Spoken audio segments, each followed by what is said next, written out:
একটি অত্যন্ত গুরুত্বপূর্ণ খবরে নজর রাখব। আরও পিছিয়ে গেল সুনিতাদের ফেরা, অর্থাৎ সুনিতা উইলিয়ামস এবং ব্যারি বুচ উইলমোর, যারা এই মুহূর্তে আন্তর্জাতিক স্পেস স্টেশনে রয়েছেন আপনারা জানেন, তাদের কিন্তু ফেরা আরও পিছিয়ে গেল। একটি সর্বভারতী দৈনিকে এই খবরটি প্রকাশিত হয়েছে এবং সেখানে লেখা হয়েছে, নাসার ভারতীয় বংশোদ্ভূত মহাকাশচারী সুনিতা উইলিয়ামস এবং তার সঙ্গী ব্যারি বুচ উইলমোরের আন্তর্জাতিক মহাকাশ স্টেশন আইএসএস থেকে পৃথিবীতে ফেরা আরও পিছিয়ে গেল। বোরিং স্টারলাইনের অভিযান ব্যর্থ হওয়ার পরে ঠিক হয়েছিল নতুন বছরের ফেব্রুয়ারি মাসে ইলন মাস্কের সংস্থা স্পেস এক্স এর যানে আইএসএস এ উপস্থিত অন্য নভশ্চরদের সঙ্গে সুনিতাদের ফিরিয়ে আনা হবে। এবার শোনা যাচ্ছে তাদের ফেরার দিনক্ষণ আরও পিছিয়ে 2025-এর বসন্তকাল হয়ে যেতে পারে, অর্থাৎ মার্চ এপ্রিল। এবার দেরি হওয়ার কারণ, স্পেস এক্সের যে যানে সুনিতারা ফিরবেন সেটি নতুন, সেটিকে প্রস্তুত করতে সময় লাগবে বিজ্ঞানীদের।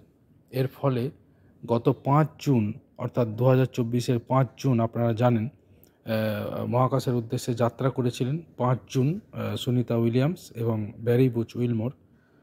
সেটি 8-9 দিনের জন্য যাত্রা ছিল, সেটি কিন্তু প্রায় 8-10 মাস হয়ে যাবে। অর্থাৎ 2024-এর 5 জুন যে যাত্রাটি শুরু হয়েছিল সামান্য 1 সপ্তাহ 8-9 দিনের জন্য, সেটি কিন্তু প্রায় 10 মাসে গিয়ে পৌঁছে যাবে। তো এখন আশঙ্কা হচ্ছে যে আদৌ তারা কবে ফিরবেন আন্তর্জাতিক স্পেস স্টেশন থেকে। ইতিমধ্যে বেশ কিছু সংবাদপত্রে গুজবও ছড়িয়েছিল যে সুনিতাদের স্বাস্থ্য ভালো নেই, কিন্তু আপনারা দেখেছেন যে স্বাস্থ্য মোটামুটি ঠিক আছে। নাসার তরফ থেকে বলাও হয়েছে যে সুনিতাদের এবং ব্যারি বুচ উইলমোর উভয়েরই শরীর ঠিক আছে এবং ইলন মাস্কের সংস্থা স্পেস এক্সের জানেই তারা ফিরবেন।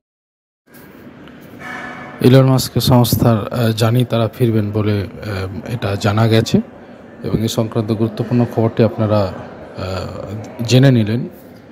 সুনিতা উইলিয়ামস এবং ব্যারি বুচ উইলিয়ামস উভয়ই কিন্তু এখনও আন্তর্জাতিক স্পেস স্টেশনে আটকে রয়েছেন। তো বন্ধুরা, এই ছিল আজকের খবর।